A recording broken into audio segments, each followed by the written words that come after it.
नमस्कार, मैं GRS news के लिए गिरीश सिकरवार। आज अपना ब्लॉग मैं एक प्रश्न से शुरू कर रहा हूँ। वो प्रश्न ये है कि क्या देश के प्रधानमंत्री नरेंद्र मोदी, या यूँ कह लीजिए कि भारतीय जनता पार्टी, उसी गलती को दोहराने जा रही है कि जो उसने कर्नाटक के आम चुनाव में दोहराई थी। कर्नाटक में आखिर क्या गलती प्रधानमंत्री ने की थी, जो गलती इसी साल होने जा रहे 5 राज्यों में होने जा रही है, जो कि इसी साल के अंत तक चुनाव हो जाएंगे। मध्य प्रदेश, छत्तीसगढ़, राजस्थान, तेलंगाना और मिजोरम, ये 5 राज्य हैं जिनमें कि तेलंगाना और मिजोरम में भारतीय जनता पार्टी के लिए करने के लिए कुछ है नहीं, केवल वो एक पिछलग्गू की तरह वहाँ रहेगी। लेकिन मध्य प्रदेश में उनकी सरकार है और राजस्थान और छत्तीसगढ़ में कांग्रेस की सरकार है। कर्नाटक में आखिर क्या गलती हुई थी कि जो प्रधानमंत्री इस बार भी दोहराने जा रहे हैं। आप सभी लोगों को जानकारी होगी कि कर्नाटक में किस तरह पूरा चुनाव दिल्ली ने अपने हाथ में लिया था, यानी कि मोदी और गृह मंत्री शाह के ही ऊपर पूरा दारोमदार था। यहाँ तक कि किसी भी कमेटी में वहाँ स्थानीय जो आपके छत्रप होते हैं उनकी कोई भूमिका नहीं थी। हालांकि उन्होंने येदियुरप्पा को कहा था, लेकिन उनके साथ के किन्हीं भी लोगों को टिकट नहीं दिया था, इसलिए येदियुरप्पा ने भी ऐसा काम किया जो उनके साथ मध्य प्रदेश और राजस्थान में भी होने जा रहा है। कर्नाटक का पूरा चुनाव आप देखें, वहाँ प्रधानमंत्री सिर्फ अपने को पीड़ित दिखाने का प्रयास करते रहे। वैसा ही मध्य प्रदेश और छत्तीसगढ़ में कल देखा गया, जब प्रधानमंत्री ने कुछ योजनाओं के शिलान्यास और लोकार्पण के समय अपने संबोधन में कही। उन्होंने विपक्षी दलों के गठबंधन इंडिया को घमंडिया और सनातन विरोधी कहा, और उन्होंने कहा कि जिस तरह से चुनाव बढ़ता जाएगा उसी प्रकार उन पर हमले तेज होते जाएंगे। यानी कि प्रधानमंत्री जिस भी चुनाव में जाते हैं, जिस भी राज्य में, वहाँ के राज्य की बात नहीं करते, वहाँ के लोगों की परेशानी की बात नहीं करते, बल्कि वो अपने ऊपर किए गए विपक्षी दलों के नेताओं के हमले को बताते हैं, उनके द्वारा दी गई गालियों को गिनाते हैं। जैसे कि उन्होंने कर्नाटक में ये कहा था कि उन्हें तमाम गालियां दी जा रही हैं। इसी प्रकार किसी स्थानीय नेता को साथ न रखने की बात हो, उसी प्रकार आप सभी लोग जानते हैं कि 20 साल करीब मध्य प्रदेश में शिवराज सिंह को सत्ता चलाते हो गया। इस चुनाव में उनकी कोई भी भूमिका नहीं है, और जिस प्रकार संदेश दिया जा रहा है कि अब की बार करीब 60-70 टिकट मध्य प्रदेश में काटे जाएंगे, तो निश्चित तौर पर आप तय मानिए कि जो शिवराज के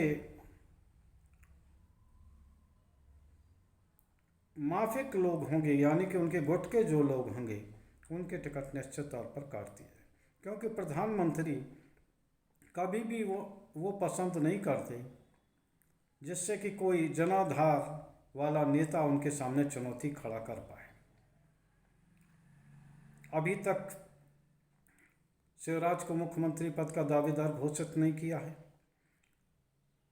छत्तीसगढ़ में रमन सिंह मुख्यमंत्री रह चुके, उनको दल का राष्ट्रीय अध्यक्ष बना के उनको भी ख़त्म कर दिया गया है। राजस्थान में वसुंधरा राजे एक जनाधार वाली नेता हैं, उनको भी बनाई गई किसी भी कमेटी में स्थान नहीं दिया गया है। तो निश्चित तौर पर यह देखा जाना चाहिए कि वो ऐसे भी किसी नेता को पसंद नहीं कर रहे हैं जिसका जरा भी जनाधार हो।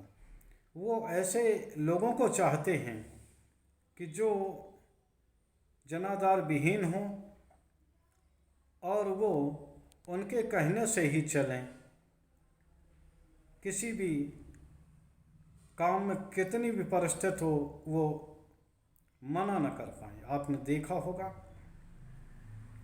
कि जिस तरह हरियाणा में मनोहर लाल खट्टर हैं, अगर इसी जगह कोई जाट बाहुल या जाट समुदाय का नेता होता तो क्या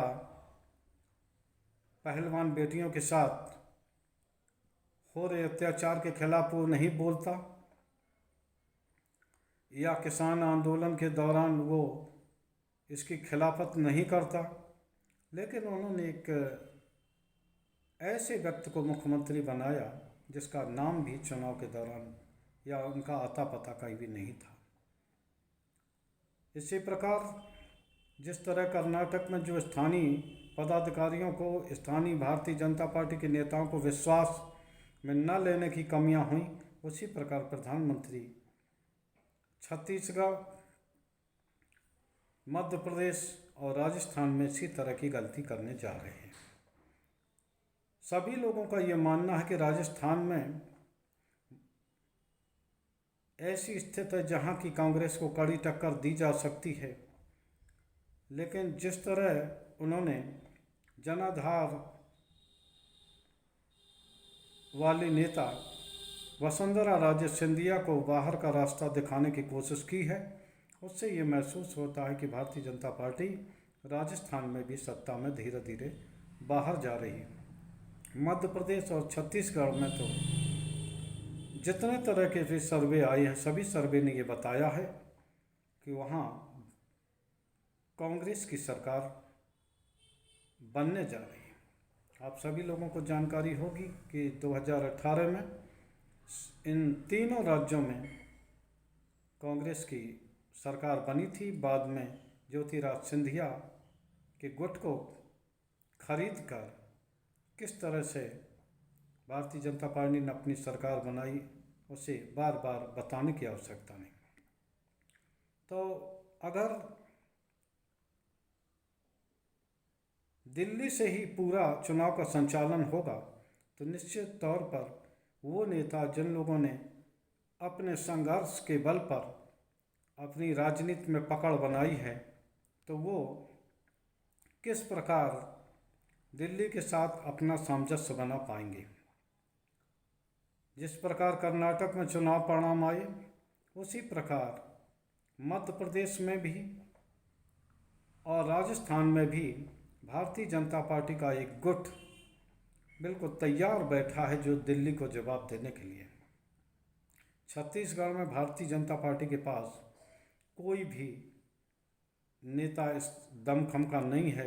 रमन सिंह एक अच्छे उम्मीदवार हो सकते थे, लेकिन रमन सिंह को जिस प्रकार पार्टी उपाध्यक्ष बन के उनको मूल चुनाव से अलग हटाने का प्रयास किया गया, तो उससे ऐसा महसूस होता है कि रमन सिंह की कोई भूमिका इस चुनाव में नहीं रहने वाली है। रमन सिंह काफ़ी लोकप्रिय मुख्यमंत्री वहाँ रहे हैं। पिछली बार भी जब वो चुनाव हारे थे तो उसमें भी दिल्ली की पूरी भूमिका थी कि उन्होंने गुटबाजी के माध्यम से रमन सिंह को ऐसा करने का प्रयास किया और जिससे कि वो चुनाव भी हारे। खैर, प्रधानमंत्री आप लोग भी जानते हैं कि वो अपने सामने किसी भी ऐसे नेता को पसंद नहीं करते जिनका कि कोई आधार हो या जो उनसे ज़्यादा चर्चित हो। शिवराज सिंह उनसे ज़्यादा मुख्यमंत्री रह चुके हैं, रमन सिंह भी वरिष्ठ हैं और सभी लोग जानते हैं कि वसुंधरा राजे सिंधिया ऐसी नेता हैं कि जो दिल्ली के इशारे पर नहीं चलती। संभवतः इसी कारण उनको चुनाव से बाहर किया जा रहा है। हाल में ही उनके खासम खास विधायक कैलाश मेघवाल को निलंबित किया गया। हालांकि उन्होंने इसके बावजूद निर्दलीय चुनाव लड़ने की बात कही है। तो देखना ये है कि जो छत्रप मध्य प्रदेश के हैं, राजस्थान के हैं या छत्तीसगढ़ के हैं, वो प्रधानमंत्री की साइडलाइन किए जाने की योजना का किस प्रकार से सामना करते हैं। आज के ब्लॉग में बस इतना ही। जय हिंद, जय भारत।